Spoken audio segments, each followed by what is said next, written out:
Hello YouTube, been a while since I gave updates. It's been long overdue, but the green GC8, there's been some minor modifications. The first one being in EJ207.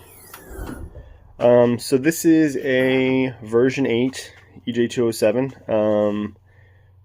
Took quite a bit of time to A, get this, and B, get this in and working pretty much how it's supposed to. Little hiccups here or there, I'll go over those in just a sec, but I've been talking about an EJ207 on my channel and just in general, getting one, or that was the process for quite some time. So this one I bought in February. It is now nearly July, but I bought this one in February. It arrived the end of February, early March. The process was, EJ207s, version 7, version 8, version 9, those are the older, or version 7, version 8, are drive-by wire. There's drive-by wire, drive-by cable. The drive-by cable is the one where the throttle body is actually an actual cable. So you can see, you can literally pull this and the cable will come up. The reason I A, wanted one of those, and B, needed one was because this is originally a WRX swap, and with the WRX stuff, it's kind of wired for 02 to 05 WRX, which is the drive-by cable stuff, the 04 STIs, and I think even the 04, 0405, I think some WRXs, I know the 06s definitely were, and newer, were drive-by wire. And the drive-by-wire is just that it doesn't have that cable. It's just an actual, the throttle body is electronic. So when you hit the gas, you're actually sending a signal, and that tells the throttle when to open. I just prefer a cable throttle anyway. To me, it's more direct, but that's a little bit old school. But either way, I needed a version 7, version 8. These are harder to come by now. They're more expensive than they used to be. This is probably my third JDM motor, but I haven't purchased one in about 10 years, so the prices have gone up dramatically. This one all said was $7,500 shipped. This was from eBay, so you may be looking online, and even if you're familiar with the prices right now, that is expensive. That's a heavy price.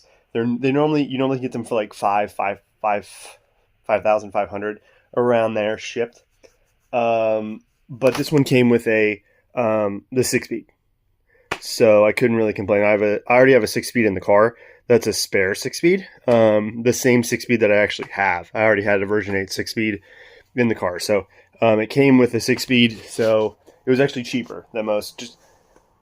The problem was I bought it from eBay as opposed to buying it from one of the more reputable dealers. I can have a separate probably video for how to buy a JDM motor, but the first one I purchased from JDM Racing Motors, and I've purchased every other motor, all the other few I've had from them, and I hadn't had any issues, but even my transmission was originally from them. But I kind of got a bad feeling when I got the motor, and it was shipped to me. It could have been a shipper issue, it could have been their issue. It looked like it was just not packed appropriately, not wrapped. So when I got it on the pallet, there was just oil and all kinds of crap, fluid just pouring out the sides. And you could see that I didn't even unwrap it. I just didn't accept the package. I told them I'm not going to take that. There was at least some cracking on the oil fill tube. Oil was at the point where it was on top of the alternator, which if you look, if oil gets on top of the alternator, I don't know how that even happens. So it definitely was either a shipping issue, or I just wasn't going to take that motor for $5,500. So did some research. A few months later, I found this one on eBay. Asked for compression tests. Now, this was from a JDM importer in New York. And everything looked good because it was about $7,000 shipped to my door. So I went ahead and pulled the trigger on it because I was like, well, worst case scenario, I can sell the 6-speed because I don't really need it, or keep it as a spare and kind of recoup some of the money. But I just ended up keeping it. So the fiasco started. That was, I got this motor, did a whole bunch of maintenance before I put it in. But that's the first thing you want to do is maintenance, because these motors are 25 years old. 25 years old. So I did the timing belts. I did valve cover gaskets, various gaskets, intake manifold gaskets, throttle body gaskets, obviously oil, coolant flushes, water pump, various things just to make sure. Not like major things, but little things. So the regular maintenance you should be doing on it. So went ahead, installed it.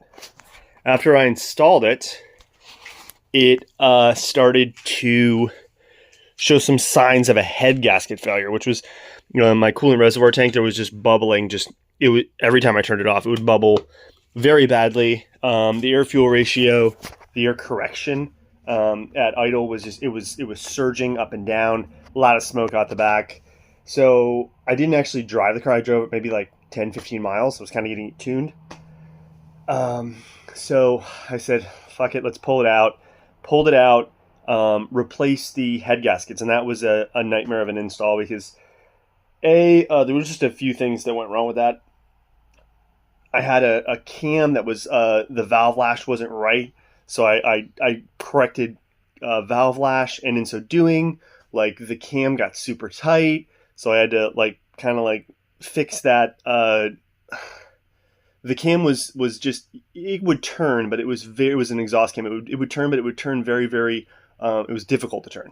So I had to go through and kind of take a little bit off the actual journals, but without taking too much, because if you take too much, you're going to fuck up your oil clearances. So plasti gauge, Brillo pads, and time, getting that right. Finally got that all back together.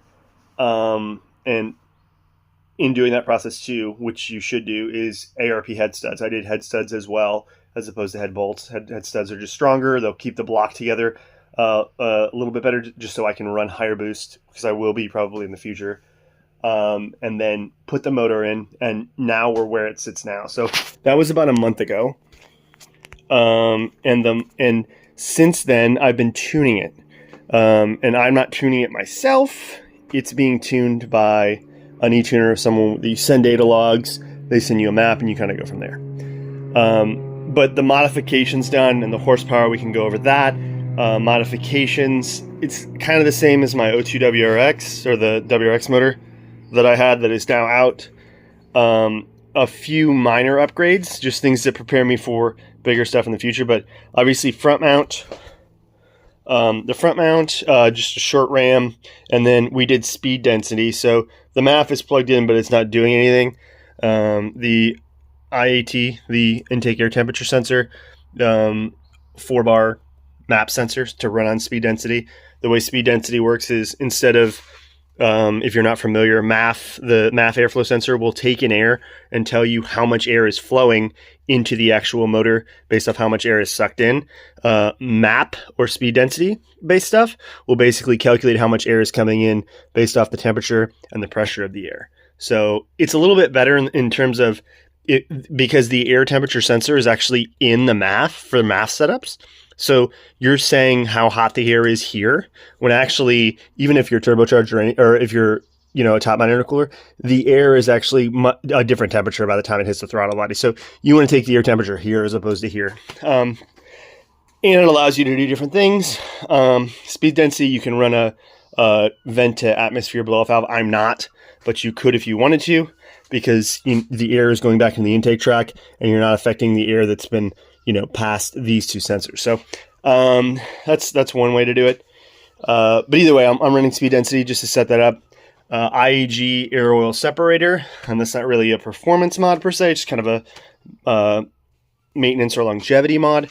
And then the biggest ones are those bad boys down there, which are 1300cc injectors.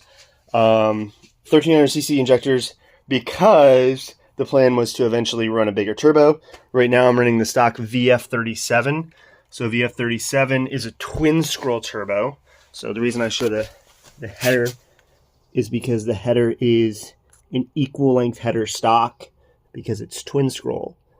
And so the thought process is to eventually get a bigger turbo, probably a Blausch Dominator 1.5. They make a twin scroll version of that.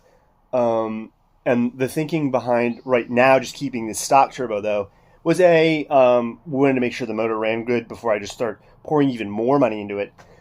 And B, the difference between even the Blausch 1.5, which is a smaller turbo, it's not a huge compressor wheel or anything like that. It's not a crap ton of lag, but you can get about on E85, like probably around 400 wheel horsepower is doable, definitely. But you're going to have a little bit more lag. So that power band's going to shift. It's going to get bigger, but it's going to shift with the VF series, even on, because this has AVCS, so even on the 2 liters, I mean, it starts coming in like 3,000 RPMs. You're shifting that power band like 3.5. You're shifting that power band to like, 4.5 or 5. It's bigger, but it's shifted. So for daily driving, like obviously the VF37 is great, and with the 85, which is where I'm at now. So I had these installed on the old motor. This is the flex fuel setup. And again, people are buying like the Cobb flex fuel. I think I went over this in other videos, but this is literally like the innovative gauge setup. So if you buy this gauge here, this gauge will come with this sensor, obviously, to register for the gauge. This is how the gauge gets its data. And the gauge actually has an output of 5 volts as well that you can send to somewhere. So I'm sending it to the rear O2 sensor because I don't need the rear O2 sensor. And then what you can do is in the ECU, I'm running a certain ROM called Carberry. You can configure the flex fuel to look at the O2 sensor as a reading for how much ethanol is present. So basically, I can run any version of ethanol. I'm started off with E10. Now I think I'm running like E65 right now because I filled it up with a little bit of E10 still in the tank. But I can run variants from 100% ethanol to 0. The car knows what to do with that. Timing, boost, etc. The tune is still being worked out. I think I have like a couple more revisions left.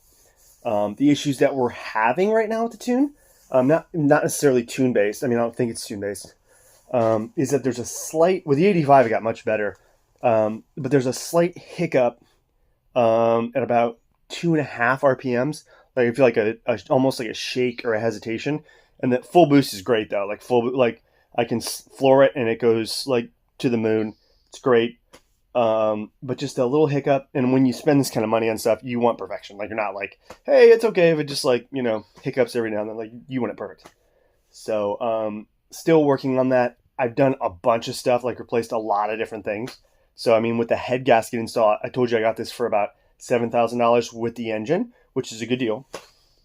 But with the head gasket, I went back to the seller on eBay and I said, hey, the head gasket's like, it's blown. So can I get a refund of some kind?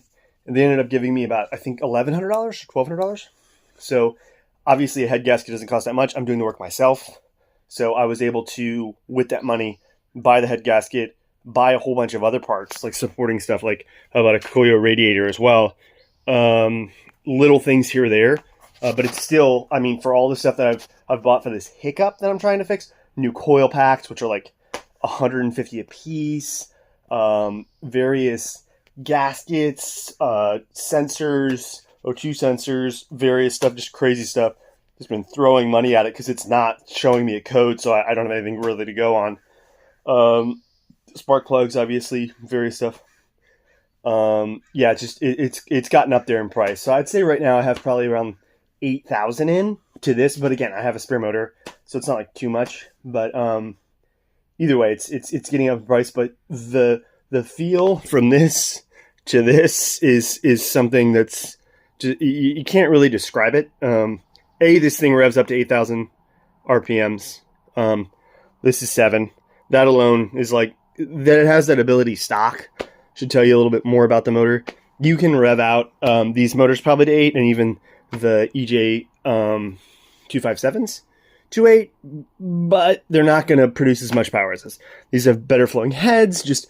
The heads are way better to begin with, and obviously it's not a closed deck; it's a semi-closed deck, but it's stronger than this.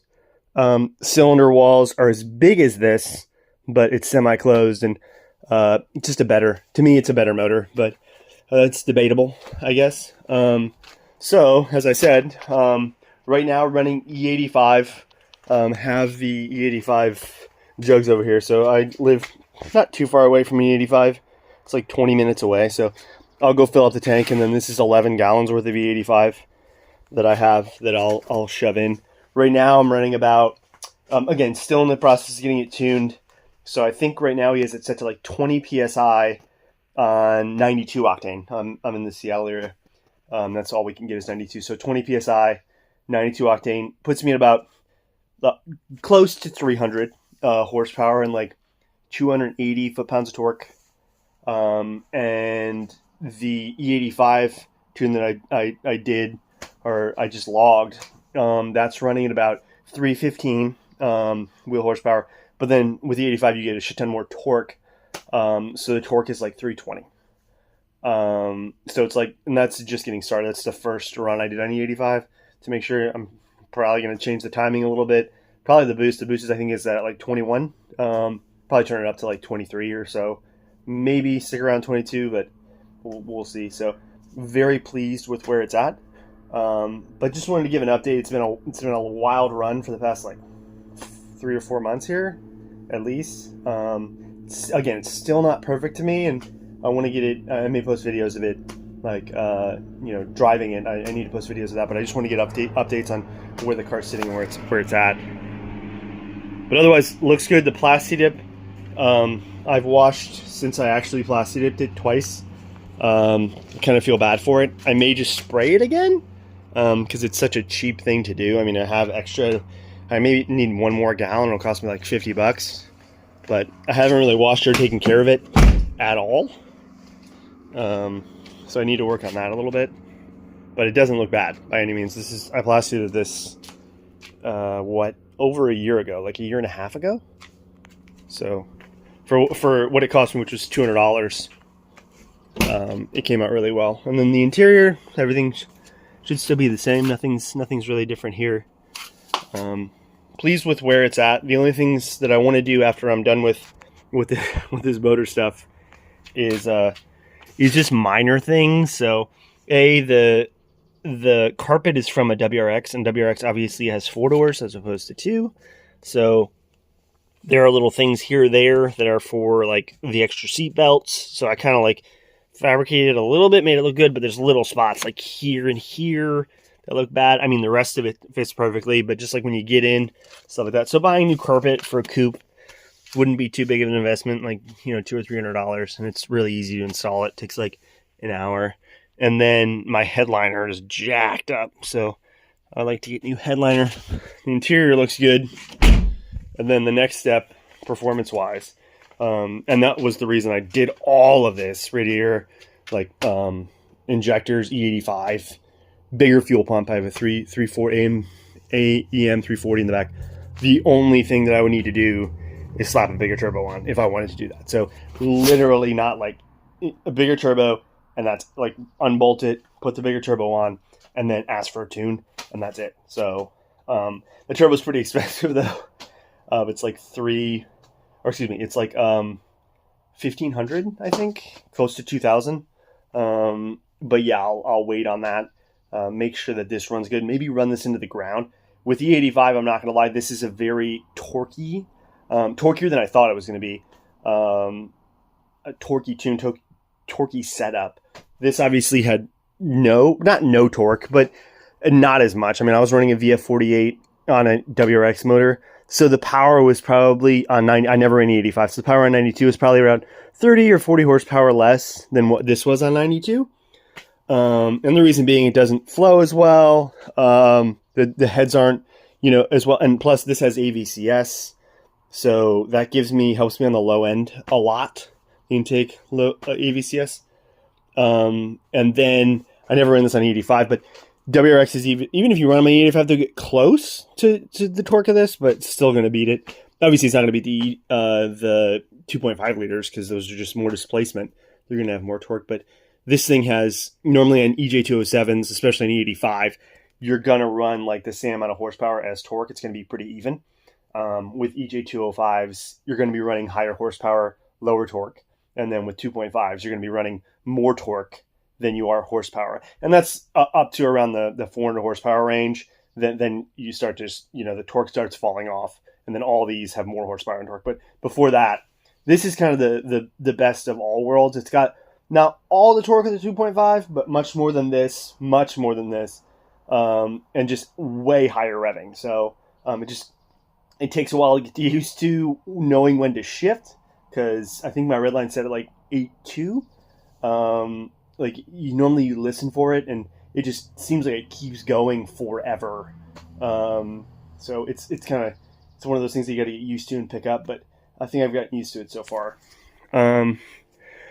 But yeah, if you guys like this video, if you're not already liking it, subscribe. I'll probably post some more about the setup, and at least probably an EJ207 like buying guide, something to that extent, or what you should be doing.